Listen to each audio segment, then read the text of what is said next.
We are live in the Asia Tech Podcast studio. This is Asia Matters with Graham Brown and some new guests tonight. Well, some familiar faces, some new faces. It's great. Let's start with the familiar faces. John, welcome back. Thank you very much, Graham. Good to be here. John Tanner, you've been travelling? I have. Where you been? East Coast, so New York, and then a bit of West Coast, San Francisco, and a quick visit to LA on the way back, so a couple of weeks. Right. Yeah. Excellent. Back in Asia. Back in Asia. Great. Excellent. Looking forward to your insights tonight. Thank you. Anthony Russell, welcome. Thank you. It's good to have you here. It's great to be here after we met, what was it, 6-7 months ago? Was it 6 or 7 months? Time flies. It was about that long, Yeah. yeah, absolutely. So, no, I'm super pumped to be here. Super it's great. pumped. Yeah, good. it's good. And you've been travelling as well? I have. 3 weeks. 3 weeks. Where did you go? Philippines, Vietnam, Japan, Australia, Bali, here. Wow. JPAC lap. JPAC lap, yeah, do a round of applause and come back in. Is that what it's called? Victory lap. Victory. You guys are pros at this, right? As we were saying, the government here and the airlines here make it a lot easier to do there that you go, than in exactly. other places. Yeah, let's get that in. Win some brownie points straight away. Always. Okay, so let's talk about the stories we're going to talk about. We're going to talk about the story about Grab. Yep. Which is kind of interesting because most people think about Grab in the context only as Singapore, and obviously in Malaysia. But there's a lot more to that story. We're going to talk about that in a minute. We're going to talk about Southeast Asia in general and what's going on in the Southeast Asian markets. And given your guys' travels, I think you're well qualified to comment on this. And then we're going to talk about tech talent in Asia, a story that John's brought tonight. So we're going to talk about what's going on in Asia, what's interesting, what's exciting. Let's talk with the story at the top of the hour. Anthony, this is your one. So maybe we can get this one up here. This is on the Reuters website. Singapore's Grab in talks to sell Thai unit stake to Central Group. What's going on? Yeah, look, this is really interesting. I think if you look across Asia and just the traffic management and moving of human and capital around Asia, it's such a fascinating area. And seeing what Anthony and the team set up with Grab many years ago up in KL and how it's expanded has always been a real interest of mine. And, if you look at the change that happened a year or two ago with the Uber being divesting, and passing through to Grab. Grab obviously filling out the wider ASEAN perspective. I think it was just Australia and Japan that Uber stayed in, and obviously Grab's become very dominant there in the other markets. You've seen some real changes in the way that obviously humans and cargo move around the market, and seeing Grab's position is quite interesting, the growth, but seeing them potentially divesting or moving to a different equity stake in regards to their Thai business and moving on with Central Group is really quite surprising in my opinion. I can see the reasons why. Obviously, the wide breadth of service portfolios that Central Group has, especially around Family Mart and their retail side as well. It'll be interesting to see actually where that goes. It is interesting. Do you think that mirrors in a way it's like what Uber's experience was in Singapore, that perhaps there's a need for some incumbency in relationships and establishing local players, and it's not a category where there's a barrier to entry for people, right? So if you have local influence and interests and you align that with your interests, you're more likely to succeed over time. Yeah, I couldn't agree more. Totally. I think the relationships that are formed in those countries through having those contacts is really key, and potentially they've found it a little bit harder than usual. And you'd probably even bring in the third player in that as well, which is Go-Jek. Yeah, let's talk about Go-Jek. Yeah. Whenever I go to Indonesia, I'm amazed at the amount of people who pull out their phone and there's 18 different apps within the Go-Jek app, different things that you can use. And they've got such a significant market share there because they've been so entrenched in that market for so long. And could become default payments, if not already. They are. Yeah. So it's like there's 3% credit card penetration in Indonesia. So they've got any amount of services and product they could stack behind that. Totally. Yeah. There is so many opportunities for them in that local market, but then also as they expand around Asia as well. I was with a couple of the chaps that are building out their business in Vietnam a couple of weeks ago, and the increasing position of all of these transportation and transportation management companies around the market is quite interesting. Yeah. What do you think in terms of? I mean, we know Grab from here, and obviously got great penetration across the region, but Go-Jek have a slightly different, I guess, history and model. Do you think they've got advantages that they could take they could take advantage of any experience that they have in Thailand, as opposed to Grab? That's a good question. I think if you look at the structure of their service, they're trying to make it as modular as possible so they can use the same delivery mechanism for multiple different acquisitions or executions. Right, one could be a human being, you're moving human capital. The other one could be shopping or everything in between. That gives them a lot more flexibility than potentially some of the other markets models that were out there. Yep. And especially if you look at the Uber position originally, which was just fixed 4-wheel traffic as opposed to 2-wheel. And if you think of where Go-Jek really took off, it started. To the best of my knowledge, it was 2-wheel to start with. I don't think it was originally 4-wheel. That's right. So it does give them a little bit more flexibility in those markets. But it's funny, you go into some of these countries and they've never heard of the other one. I was back in Australia as well last week and no one's ever heard of Grab. It's interesting. Ola cabs have kicked off down there, though. Yeah. And aggressively discounting at the moment to get people on board.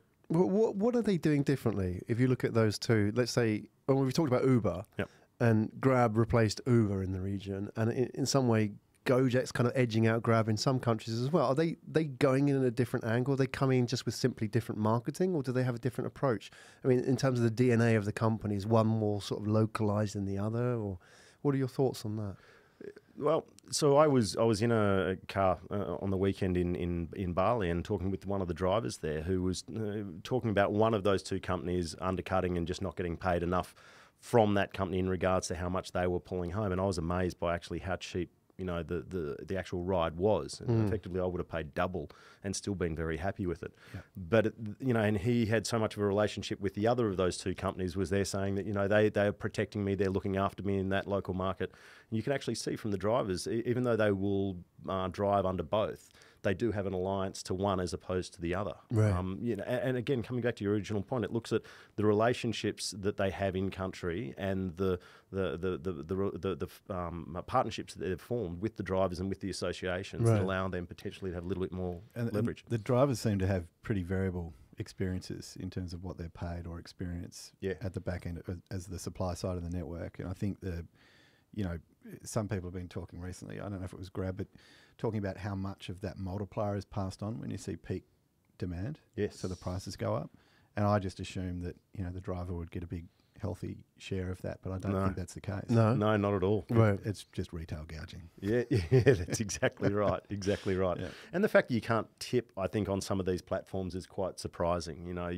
The great thing about transportation at the moment is the fact that I can literally leave my house without a wallet and still function effectively in any city in Asia. Yeah. I don't think there's any that I can think of that I really need cash anymore.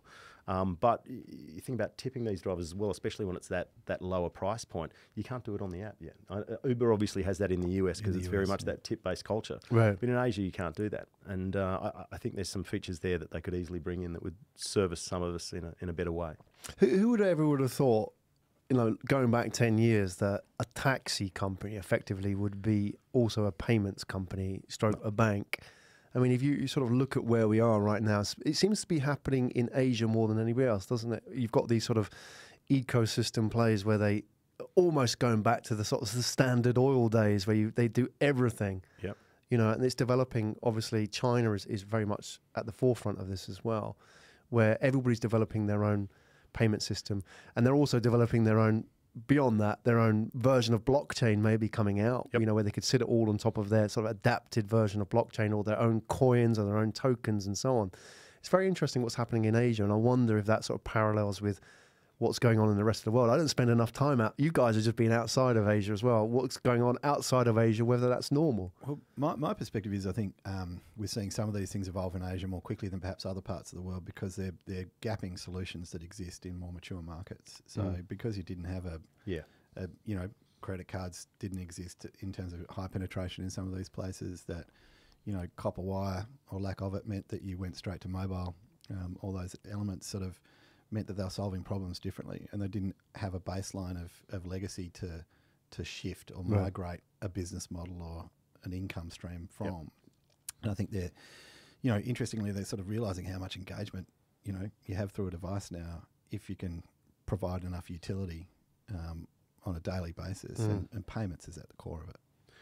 The trust that's then formed when you are using, I'm getting in the back of your car, I trust you in some way, shape or form, in some way, shape or form, depending on the drivers at times. But you think about it from a payments perspective, I mean, there is a level of trust there where potentially in some of these countries you haven't had that relationship before because of the very low penetration of financial services in some of those regions. I mean, even if you go to Myanmar, for example, is another great example along those lines.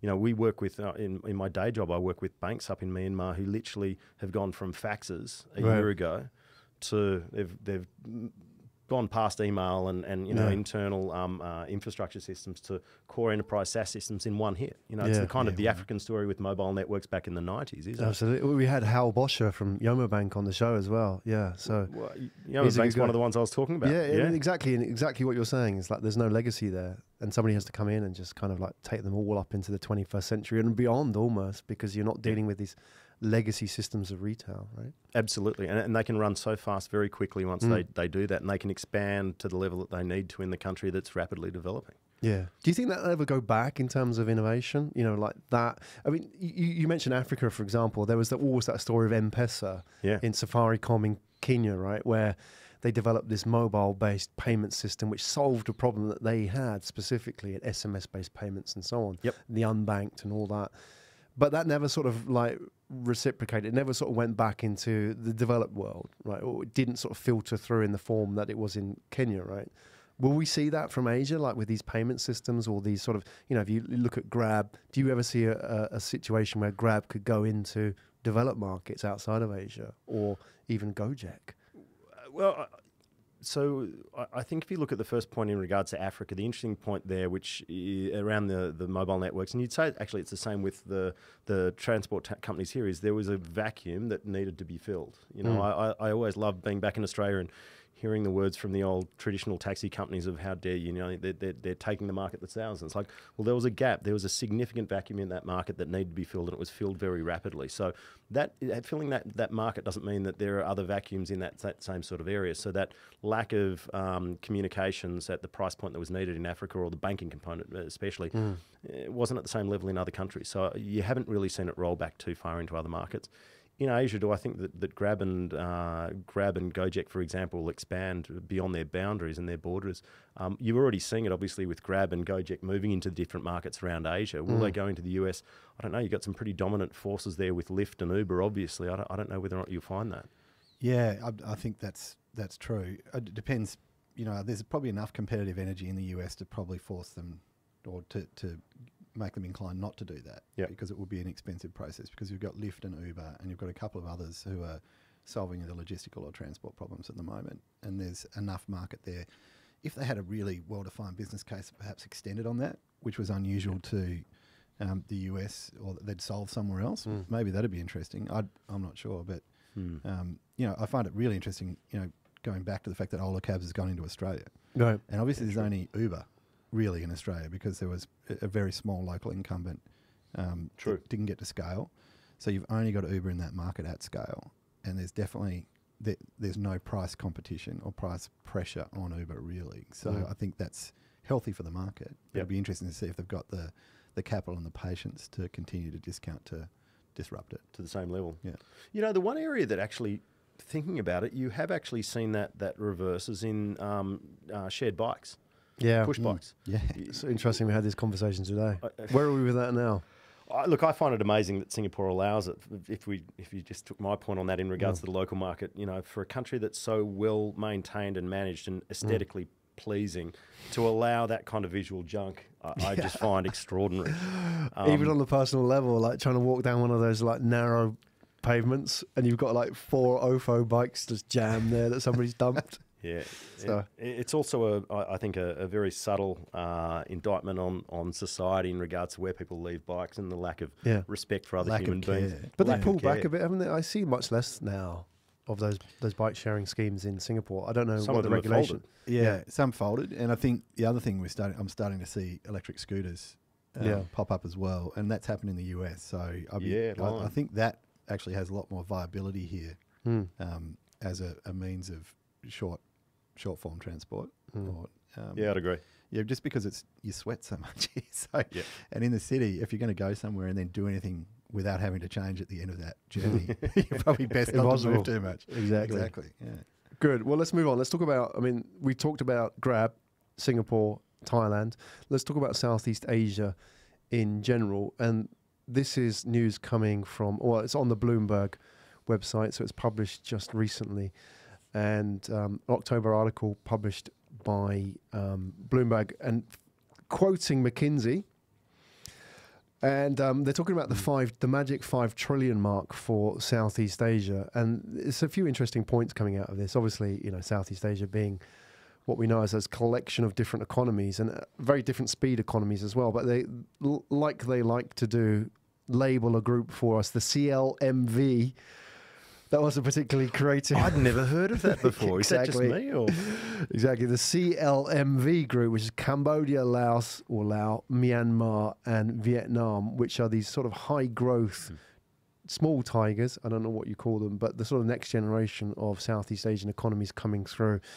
I mean, take those ones, Cambodia, Laos, Myanmar, Vietnam, not often talked about, often overshadowed by their neighbours, whoever they may be, right? But, you know, I mean, if you take Myanmar, we've obviously mentioned it in terms of, you know, huge potential, 50 million people, I think, and just everybody coming online in a matter of years. And then you've got Vietnam, which I believe is the fastest growing economy in the world, 8 point whatever percent. I think Vietnam probably straddle what I thought they were in the original targets, but I'm just out of date. But I think they've got a level of maturity that's probably a little bit ahead of the others. Yeah, I would think, my guess. Yeah, I agree. But certainly I'm hearing anecdotally of, you know, someone building a retail bank with Vietnam as the build hub, and it's a multinational business. So there's definitely some interesting activity happening there. But as you say, great populations. There's a lack of incumbent infrastructure or suppliers around a whole range of things that they're obviously going to need as they come out of the current stage into the next phase of their economic and social development. And everyone must be pretty excited to position in that way if they can. Yeah. What is that when you, I mean, have you spent much time in these countries, and what is the vibe on the ground? I mean, we've talked about numbers, but let's put a qualitative aspect on it. What are, you know, your regular entrepreneurs like in these countries? What are their hopes and dreams? What are they, I mean, are they actually hustling? Are people, you know, they don't have the kind of government support like they have here in Singapore, right? What's going on out there? Because not a lot of people know a lot about these countries, especially if you're outside of Asia. Have you got any insights to share? Well, I've got a love affair with Vietnam. I've spent a fair amount of time up there, and I'm amazed by a couple of things, and very similar actually to some areas in Thailand. The eye for design and creativity is just extraordinary. I think if you go to Ho Chi Minh and look at the level of creativity that you see in furniture, in artwork, it is second to none. Or even more so if you look from a lady's point of view in tailoring of dresses. You know, the exceptional quality that you see of dresses that are being worn down the street, which are all created in Vietnam. You've got a great creative flair there, which I think is one of the most important things when you're looking at driving startups. You've also got a highly educated workforce that's extremely young. So I personally would always take a bet on Vietnam, I think, over many countries in Asia at the moment. If I was starting a startup and needing high-quality talent that could design, obviously there's a challenge there in some parts around language. If you think that English language is relevant, it doesn't mean that it is. But, you know, a lot of companies have said that over the years before. But you don't need that when you've got the quality of the talent and the education to actually drive the development. Yeah. More so than, you know, roll the clock back 10 years, think about India. You've got far more inflated wages these days. You do have a very talented and trained population. You might not have the same level of creativity. But for me, I think Vietnam is really punching above its weight. And having the World Economic Forum there 2 weeks ago and seeing the stats that came out, it really does nail home how well that country's going. So for me, I've been very impressed with that. And you're right in regards to, you know, in some places, in some of those countries, infrastructure opportunities and vacuums there that need to be filled. So rapid expansion of new technologies and new platforms into those areas does allow them to grow quite quickly. Vietnam's definitely got a reputation in software engineering and mobile software engineering development. And I think it's, you know, not just nearshoring or offshoring, but we're starting to see, so we know a nearshoring company in the US who's based in Mexico, San Francisco, New York. The founder's an ex-Google guy. He scaled a business and sold it for hundreds of millions of dollars in region out here. And he's moved into the region here, but he's hiring, you know, dozens, 40, 50 people in Vietnam. He's also augmenting that with 15 of the team from Mexico to come and, share their skills and knowledge. We're and going to transfer them. Vietnam. Yeah, which I find fascinating, right? Yeah, that's new. Yeah, and it's like, but they're passing on product skills, data science. They've got, they've put tens of thousands of people through a digital academy in the US, straight out of major universities, and they're sort of snapped up by the other digital incumbents. But I find it this merging of talent, will come to that more later, but is a global phenomenon. But we've got, as you say, access to really high quality education, young, motivated population, creative industry or creative, entrepreneurial mindset, which I think they've had in a lot of these market-based economies, and maker economies that exist around the region. It's really fascinating. Yeah, go on. The other thing in regards to Vietnam, which I was fascinated about when I first started working there, was the Japanese influence as well. You've got a huge amount of the Japanese biggest FDI, I would have thought, biggest investors into Vietnam. Biggest investors, but the amount of back office that's there. Right, I mean, you've got a lot of Japanese influence in those cities where you've got, more or less the back office for Japanese development being done out there. But Graham, to your earlier point, which I think is a great contrast between other markets, we were talking about it before. If I look at the Airbnb and the accommodation route market, if you look at how successful Airbnb's been in aggregating accommodation around the world, it is absolutely second to none. It's a beautiful story to be living through. But if you look in Vietnam, I've been working with the Christina group up there and seeing how their focus, they're I believe one of Airbnb's largest partners. They've got a large amount of properties that they manage. But the focus there is around community-based tourism as opposed to aggregated accommodation management. And that means that you approach the solution in a very different way with a far more higher touch point. But it's the same industry, but you're looking at it from community, driving community and value in the community, and then building out from there as opposed to just simply the aggregation of the accommodation itself. So it's a really good contrast to see the way that these markets that we're talking about are actually taking a slightly different approach to those problems that we've seen in other parts of the world and making it their own.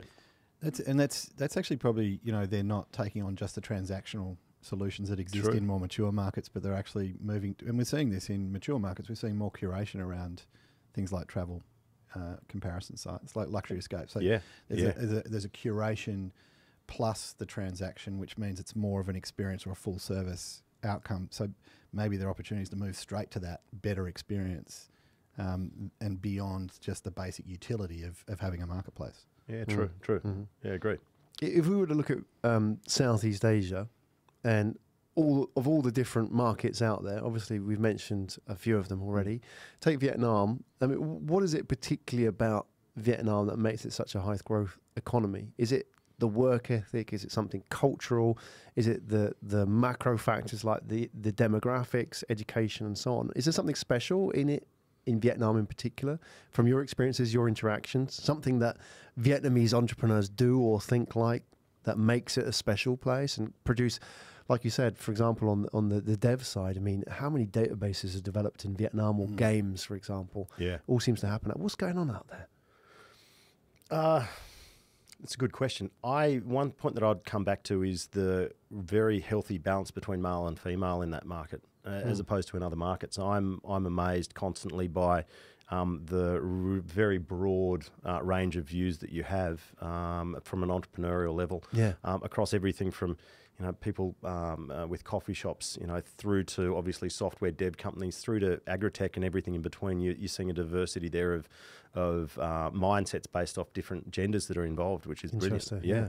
I read a stat actually. I'm going to throw it in. Is that 30% of board positions, so director of positions in Vietnam, are female.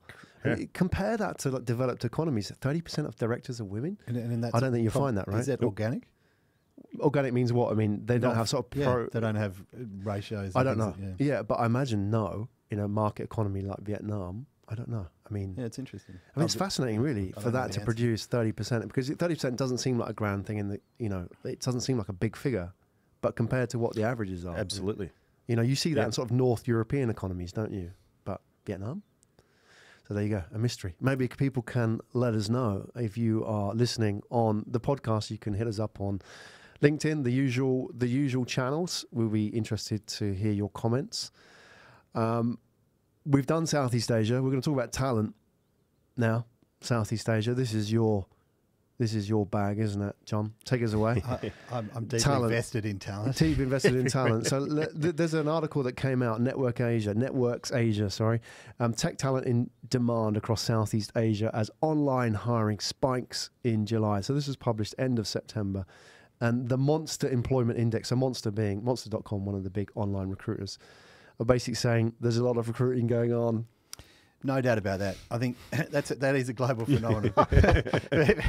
No surprises there. there. No surprises there. But I think, the growth numbers you're talking about in those emerging economies, are consistent. But the other things that we're seeing at a global level and compared to this region are that in the last 4 quarters, and I think this is a mashup to the end of last quarter, but I did a mashup of CB Insights data from the previous 4 quarters. It wasn't a full stack year, but just comparing what had been raised over those 4 quarters for venture capital. About 50% of VC money, I think, is usually tech related, according to these guys, and of that, probably 30% to 32% is corporate venture capital. So the interesting thing we're seeing is that number for the last 4 quarters was $80 billion in Asia, which reached for the first time the same amount that was raised in the US. Right, yeah. For the previous 4 quarters, it was 120% growth, and we're seeing that sort of level of compound growth for 3 or 4 years from scale. So I think you've got that as a demand driver, certainly from the early stage of the growth company market. At the other end of the spectrum, you've got pure play digital platform players who are scaling in region or trying to get to a level to support the demand that's here across enterprise. And you've got enterprise transformation at a crazy level of investment globally, like 1.4 plus trillion, growing at 18% compound. So you've got these driving forces from growth and new things, and from things that are big that need to change quickly. And all of it is around digital from some perspective, well, technology, engineering, full stack engineering, DevOps, cloud integration, thin client, IoT, mobility and UX and CX and data science.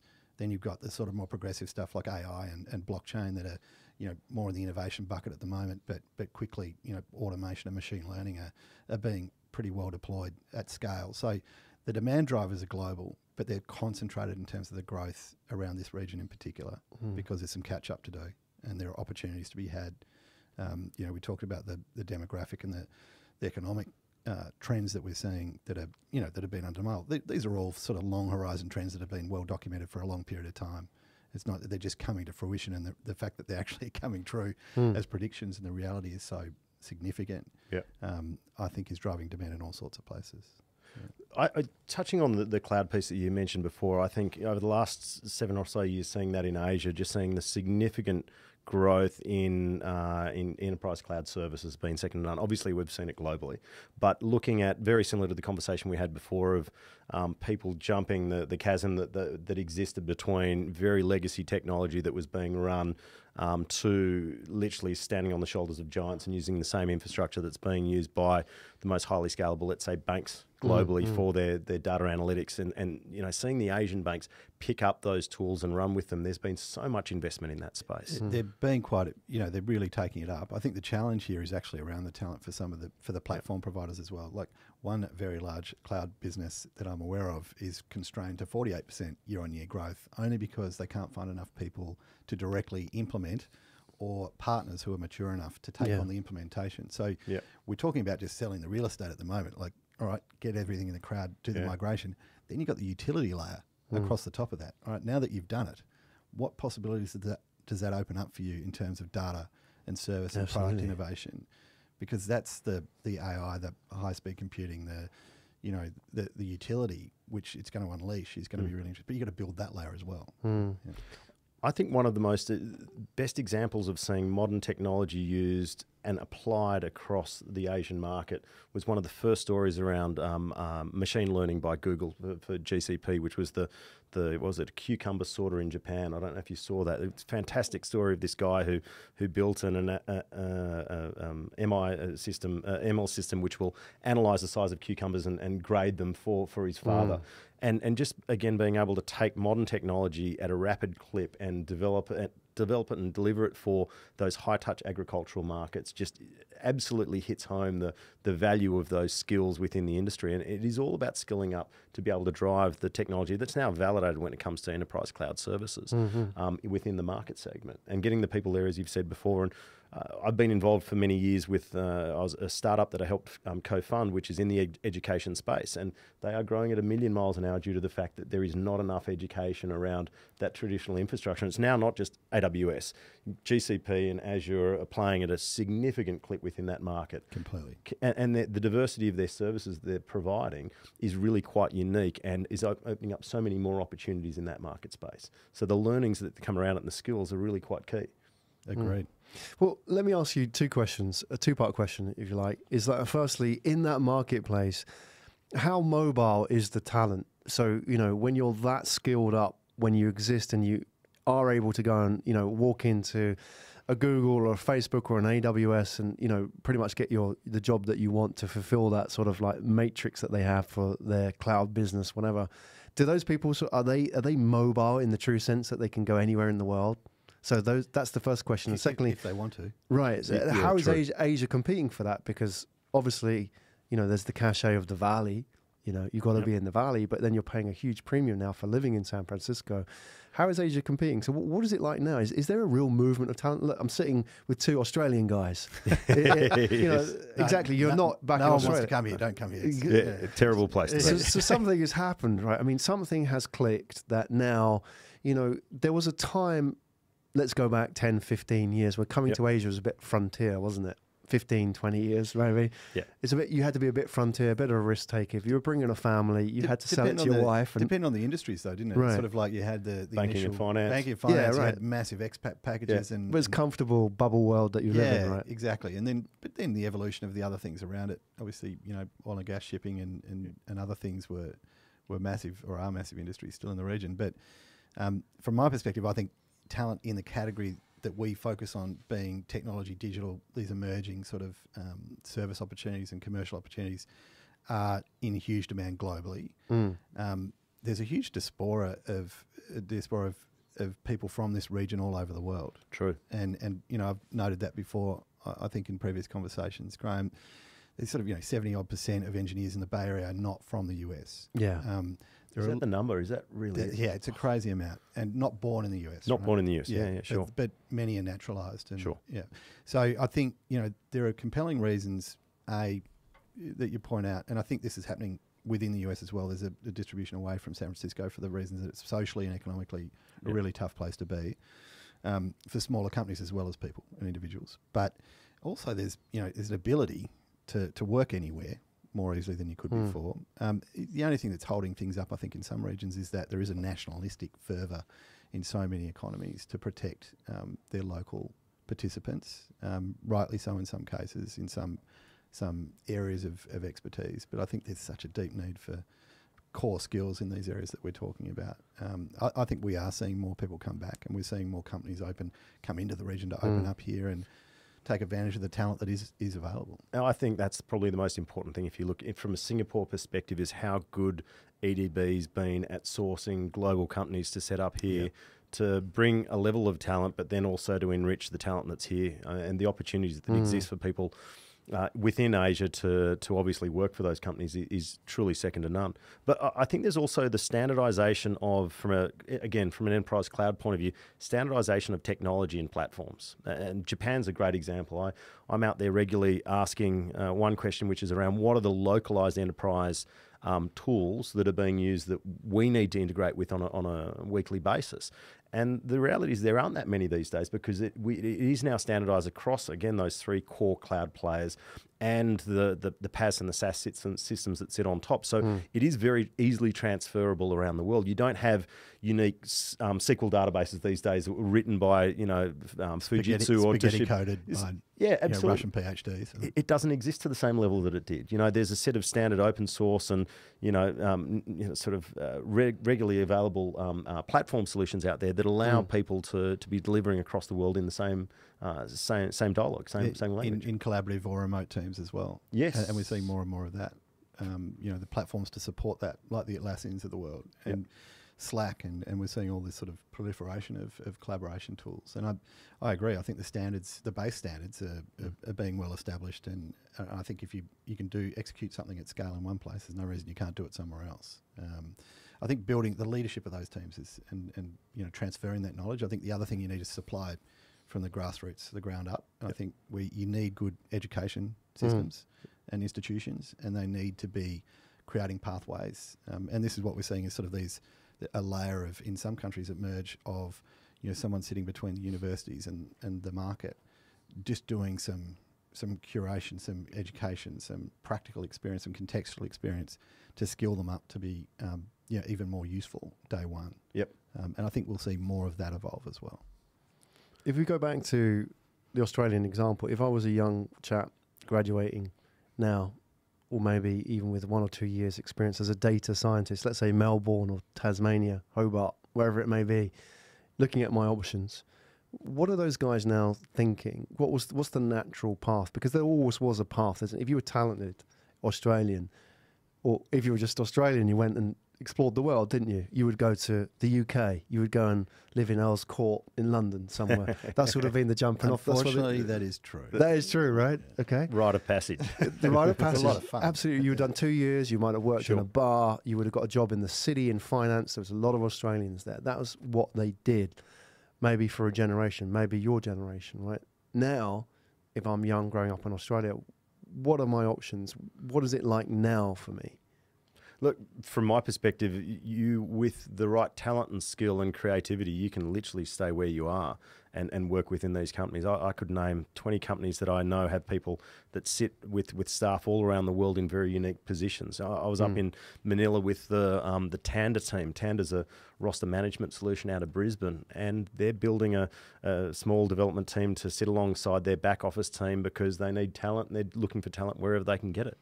You look at some of the community managers for the Spark Fund team that sit within the Australian market in small rural towns, or guys who want to live in Byron Bay, want to live on a beautiful beach environment, but you've got the tools to be able to deliver to. We've got clients in Byron Bay. Yeah. And it's like, I went, wow, really?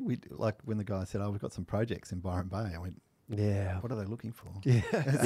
Yeah. Where do I sign? Yeah. I think, the other thing about the trend in capital investment, so last 12 months or last year in the VC market, they raised $1.38 billion in Australia, which was 144% off the previous 12 months record, which was more than 100% up on the previous record. So like every jurisdiction, there's a more abundant capital network to get things started. The maturity of everything around that ecosystem is still evolving, and each jurisdiction is at different stages. But there's also a lot of late stage businesses in Australia at scale, like the Atlassians and Canvas, and a bunch of Culture Amp and 99 Designs and all those companies that are freelancer, they're always hiring. Like, can't find enough people in engineering, product, UX. Envato. Yeah, too true. So, like, there's a lot of local demand, but then you got the big businesses as well. What we are seeing is that if they want to, they can transition to San Francisco pretty easily, because the Australian situation is that if you have an Australian passport, and you want to go to the US, you can, and a degree. So that's the two qualifications. So you can get an E3 visa. That's right. It was thanks for coming to the Gulf War Part 2, wasn't it? Correct. Visa that we call it. That was the payoff. That was the payoff for going to the war. There you go. Probably not worth it. But yeah, no.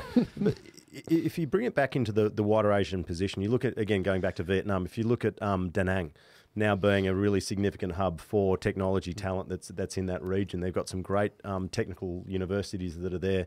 People want to stay near family, and so you're starting to see these centres come up around the universities.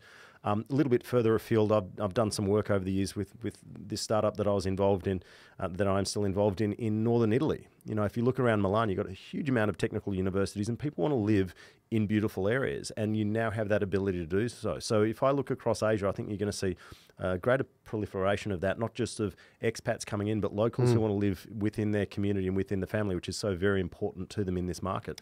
Chiang Mai, for example, in Thailand. Good example, yeah. Amazing creative, cheap, great creative influences within that region as well, and a really interesting technology scene going on these days.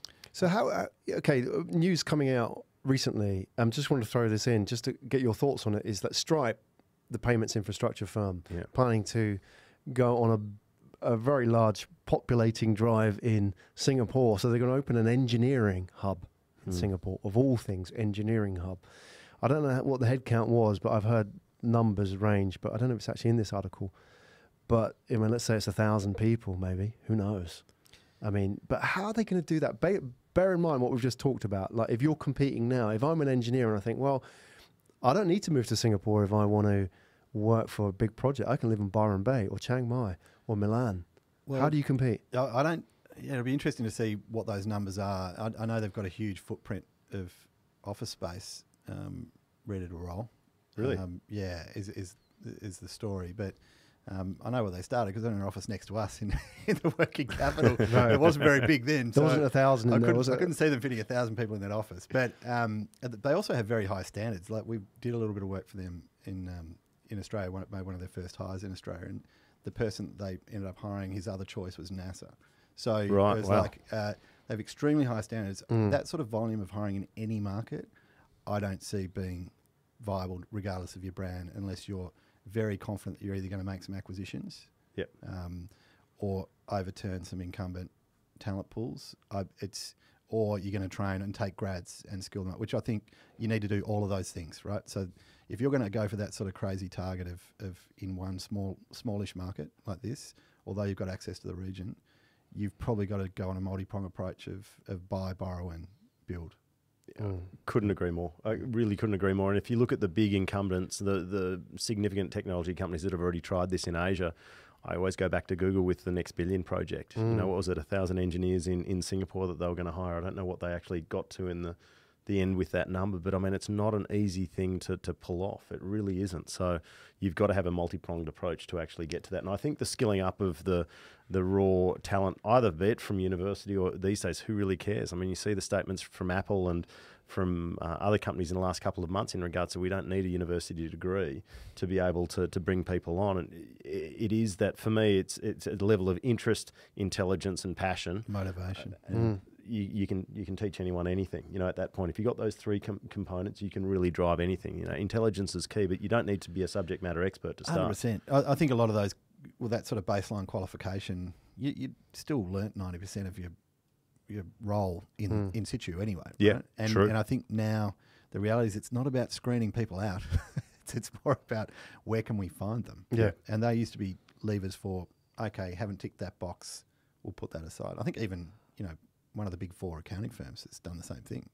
Degree no longer required. Yeah. So it's a phenomenon of, you know, highly skilled, highly motivated, passionate people, as you say, are valuable everywhere at the moment. Wow, it's been really fascinating sharing this journey with you and getting your insights on why Asia matters this evening. Thank you so much for sharing your stories and your thoughts. John Tanner, Anthony Russell. Been great sharing the Asia Matters Forum with you. This is the Asia Matters Show. We'll put all the details in the show notes. We also push this out on asiamatters.show. We've got a new website for this. It's part of the Asia Tech Podcast umbrella brand. And please come back on as well, because you guys, I like how you talk. You're straight shooters. You like to, you know, like be honest about what you talked about. And I think as well, it's interesting that you have quite a broad perspective. You've been in many different countries, even just recently traveling around, but that kind of makes it a lot more valid, I think, as to why Asia matters, because you've got to have that perspective of being able to see it from the outside as well. You know, you can see it in the context of, you know, the bigger picture, not just in terms of talent, but in terms of technology and the whole ecosystem, right? So that was really valuable tonight. Thanks a lot for sharing that. My name's Graham Brown. This is Asia Matters. This is Asia Tech Podcast Studio in Singapore. Thank you so much to my guests today. We'll put all their details in the show notes if you want to reach out to them. And we'll be back next week with more.